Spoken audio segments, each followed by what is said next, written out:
प्यारे देशवासियों, नमस्कार। आज संतोष मलिक जी की गहरी चिंता आपके साथ साझा करना चाहूँगा। बहुत गहरी चिंता है।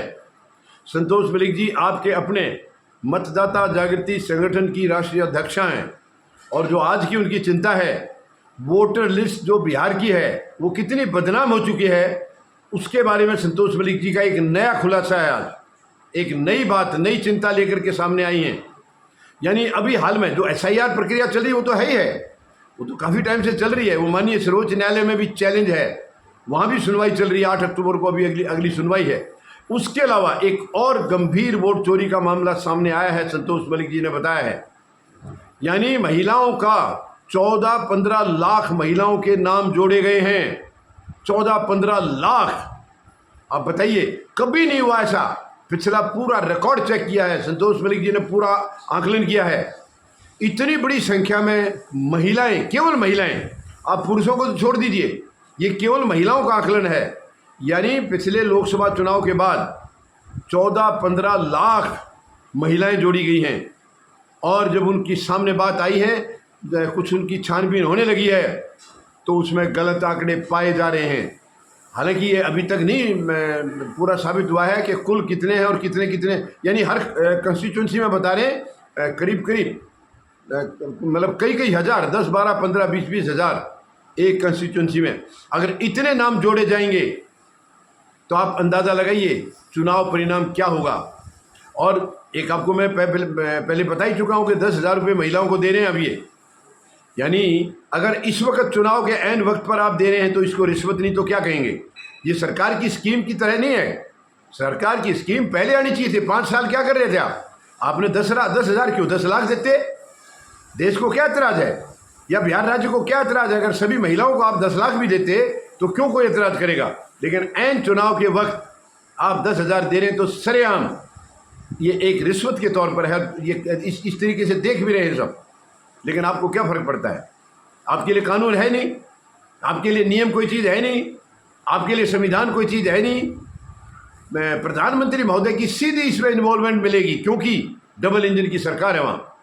ये स्कीम वहाँ देखिए, आज पहली बात तो सरकार में, चाहे वो राज्य की है जहाँ BJP का शासन है, चाहे वो केंद्र की है, प्रधानमंत्री महोदय के इशारे बगैर कोई पत्ता हिल नहीं सकता। ये तो आप भी जानते हैं, आप सब जानते हैं। काम कितना भी गलत हो, कितना भी कुछ भी हो, संवैधानिक हो, कितना भी असंवैधानिक हो, वो प्रधानमंत्री महोदय के इशारे के बगैर हो नहीं सकता है।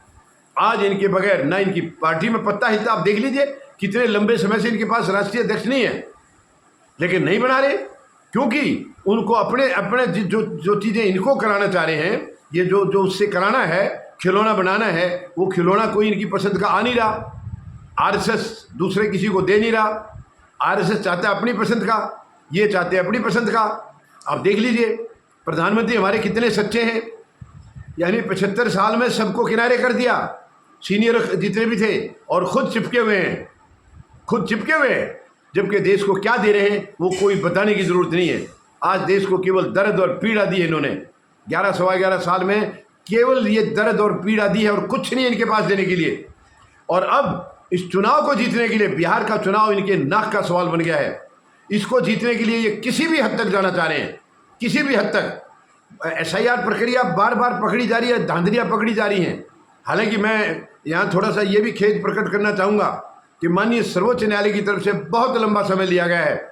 ये चीज़ें मुझे नहीं लगता इतना लंबा समय लेने की थी। देखिए, मैं माननीय सर्वोच्च न्यायालय का बहुत सम्मान करता हूँ, बेहद सम्मान करता हूँ, लेकिन ये चीज़ जब सरेआम दिख रहा है कि धांधली की जा रही है, SIR प्रक्रिया में पूरी धांधली, जबकि सफाई करने के नाम से ये शुरू की गई है कि वो पहले से वोटर लिस्ट में धांधली है, हम उनको साफ कर रहे हैं। और साफ करने के नाम पर ये कितनी गंदगी फैलाई जा रही है, वो किसी से छिपा नहीं है। मैं कोई दोष नहीं लगा रहा हूँ, ना संतोष मलिक जी लगा रही है। जो ज़मीनी हकीकत हम वही बता रहे हैं। माननीय सर्वोच्च न्यायालय में भी ये बातें हैं, ये आंकड़े गए हैं वहाँ पर कि वहाँ SIR प्रक्रिया में क्या चल रहा है। और उसके बाद ये दूसरा तरीका शुरू हो गया है, महिलाओं के नाम जोड़ दिए गए, 10-10 लाख रुपए दे दिए गए, 10-10 हज़ार रुपये उनको।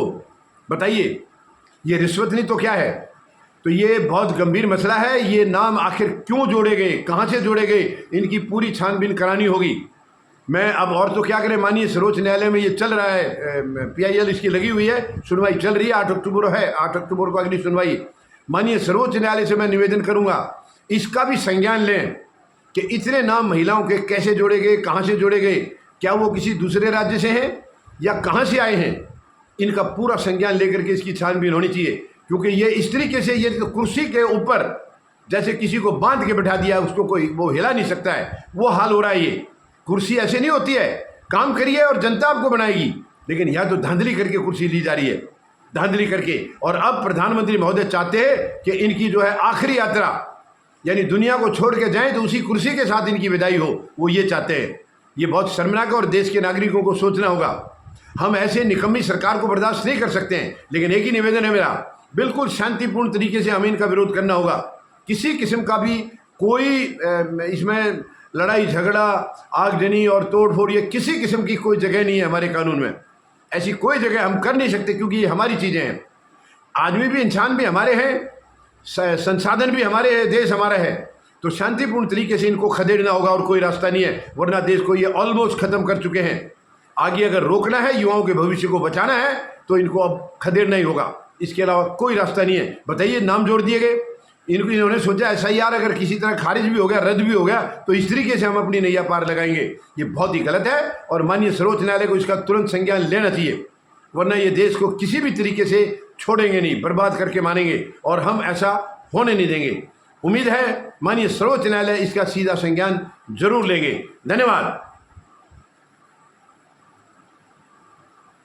जय जवान, जय किसान, जय हिंद।